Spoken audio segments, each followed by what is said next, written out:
Hello বন্ধুরা, রানুর রান্নাঘরে তোমাদের সকলকে অনেক অনেক স্বাগত। প্রতিদিনকার মতন আবার তোমাদের সঙ্গে একটি রেসিপি শেয়ার করব, পটল পেঁয়াজা। এখানে পটল পেঁয়াজা বানাবার জন্য আমি দেশি পটল নিয়েছি হাফ কেজি। চলো শুরু করা যাক আমি কি করে বানাবো। প্রতিটি পটলকে আমি চাকুর সাহায্যে দুই দিকে একটু একটু করে কাট করে নেব। এবার পটলের ওপরের পরতটাকে ভালো করে চেঁচে নেব। মোটা খোসা আমি ফেলবো না, যেহেতু এটা দেশি পটল। আমার সব পটলগুলো চাচা হয়ে গেলে ভালো করে জলে আমি ধুয়ে নেব। সব পটলগুলো আমার ধোয়া হয়ে গেছে। এবার আমি নাইফের সাহায্যে পটলের দুই দিকে হালকা হালকা করে চেরা লাগিয়ে নেব। বন্ধুরা, আমার এই রেসিপিটি যদি ভালো লেগে থাকে তাহলে একটি লাইক, শেয়ার, সাবস্ক্রাইব করবার তোমাদের কাছে অনুরোধ রইল। এরকম নতুন নতুন রেসিপির আপডেট সবার আগে পাওয়ার জন্য পাশে থাকা বেল বাটনটাকে অল করে দিয়ে আমার পাশে থেকো। আমার সব পটলগুলো চেরা লাগাবার পর দেখো আমার সব পটলগুলো চেরা লাগানো হয়ে গেছে। এবার আমি নুন হলুদ দিয়ে ম্যারিনেট করে নেব। তারপর গ্যাসের উপরে একটি কড়াই চাপিয়ে দিয়ে সর্ষের তেল দিয়ে তেলটাকে গরম করে এখান থেকে কিছু কিছু পটল আমি ভেজে নেব। পটলগুলো আমার ভাজা হয়ে গেছে। সব পটল আমি একসঙ্গে ভাজবো না, অল্প অল্প করে ভাজবো।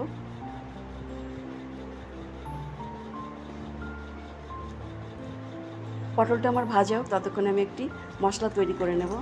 এখানে রসুন, আদা, গোটা জিরে, গোটা ধনে, কাঁচা লঙ্কা, শুকনো লঙ্কা, একটা বড় এলাচ, একটা ছোটো এলাচ নিয়েছি। আমার সব পটলগুলো ভাজা হয়ে গেছে। আবার আমি কড়াইয়ের মধ্যে 4 চামচ তেল দিয়ে দেব। ফোড়নের জন্য আমি কিছু মশলা নিয়েছি, একটু গোটা জিরে, একটা তেজপাতা, একটা শুকনো লঙ্কা, একটা ছোট্ট দারচিনি। ফোড়নটা আমার গরম হয়ে গেছে, ভাজা হয়ে গেছে। এবার আমি আগের থেকে বড় একটা পেঁয়াজ কেটে রেখেছিলাম, সেটা আমি এখানে দিয়ে দেব। পটল পেঁয়াজা বানাবার জন্য পেঁয়াজটাই এখানে মাস্ট। পেঁয়াজটাকে খুব লাল লাল করে ভেজে নেব। এরপর আমি কাশ্মীর লাল লঙ্কার গুঁড়ো, হলুদের গুঁড়ো দিয়ে দেব।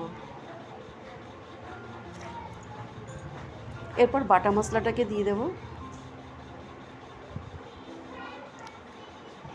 মশলার বাটিতে একটু জল ছিল, সেটাকেও আমি দিয়ে দেব। মশলাটা ভালো করে আমি গুলে নেব। এবার আন্দাজ মতো নুন দিয়ে মশলাটাকে আমি কষিয়ে নেব।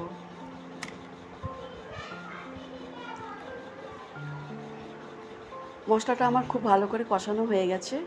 এখানে আমি 1 বাটি জল দিয়ে দেব। জলটা ফুটে উঠলে আমি ভাজা পটলটাকে ঢেলে দেব।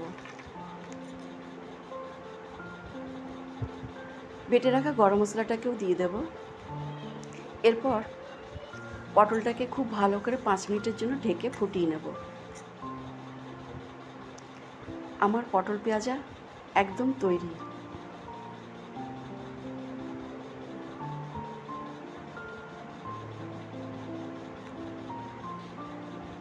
এবার আমি একটা পাত্রে ঢেলে নেব। বন্ধুরা, আমার এই রেসিপিটা কেমন লাগলো কমেন্ট বক্সে নিশ্চয়ই জানাবে। কমেন্ট করতে ভুলবে না। এরকম আবার একটি নতুন রেসিপির সঙ্গে পরের ভিডিওতে তোমাদের সঙ্গে দেখা হবে।